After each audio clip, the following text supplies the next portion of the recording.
What's going on, everybody? Steven here, and today I've got a really exciting video for you because I'm finally going to be setting up my 75-gallon tank. I want to show you guys what equipment I actually got for it.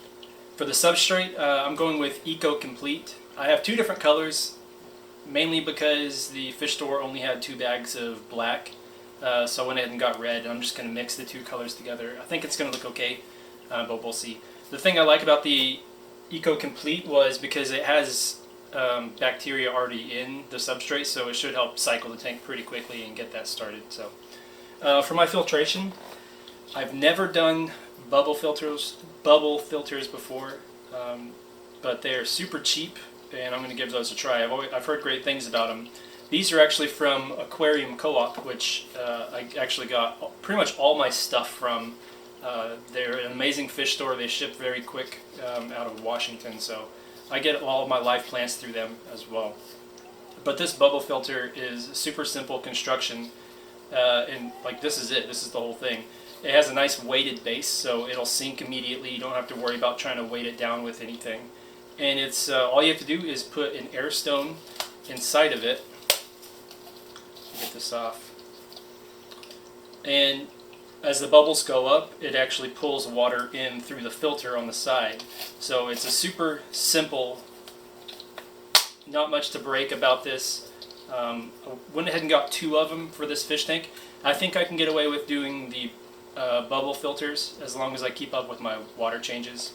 And the fish I'm going to have in there are going to be pretty small, so I don't think there's going to be a lot of bioload from those fish anyway. So, in addition to the bubble filters, I also got a ZIS moving media filter as well, just to help with the biological filter aspect of it. And I've never even seen this before, so this will be a new experience for me. Again, this is also ran by air, so I'm going to have 2 filters and this all on one air pump. And all this sits inside the tank, so there's nothing hanging on the outside, or really any kind of hoses other than my air hose hanging out of the tank. So I've heard a lot of good things about this, but I honestly don't have any experience with it, and we'll see how it goes with that. Aquatop 300 watt. I just got this at my local fish store. It was what was available and rated for up to a 75-gallon tank, so that's why I went with this. It was available at the time, fairly cheap as well. So for the air pump, I'm going with the Tetra Whisper. It's supposed to be super quiet, but we'll see how that is. It's up to a 100-gallon tank, so I'm hoping this will be able to run my 3 items that need airflow pretty easily. And for my light, I'm going with a Fluval 3.0. It's a 48-inch light. It's actually the most expensive thing that I got. I did not want to go cheap on the light. One, because I already have a Fluval 3.0. They are fully automated. They have an app for your phone, so you can just set a cycle for it. It has like a sunrise, a sunset cycle. You can automatically set it for how long you want it to be on. It's really good for growing plants, so in case if you go out of town, or if you forget to turn off your light, you don't have a massive algae bloom. And to help save money, I decided I'm going to try and grab plants out of this tank to start in the 75-gallon tank. So they're going to be pretty small starting out. It's going to take a while for them to grow, but I think it's actually going to be really cool seeing the process and it over time. I did, however, buy a dwarf aquarium lily bulb, which I am super excited about. Never tried these before, but I think it's going to look really pretty.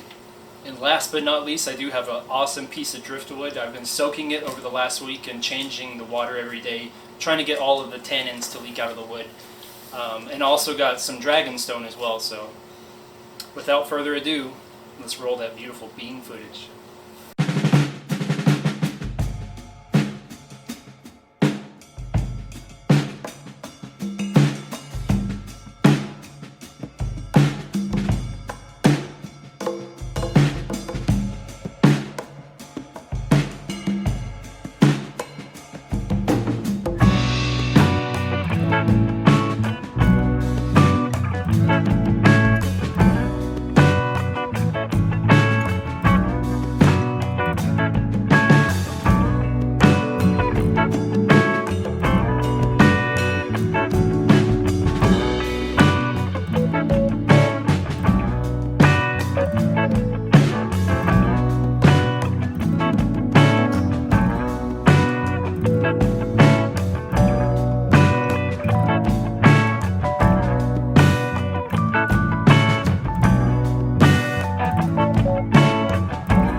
Okay, so we are finally done, for now at least.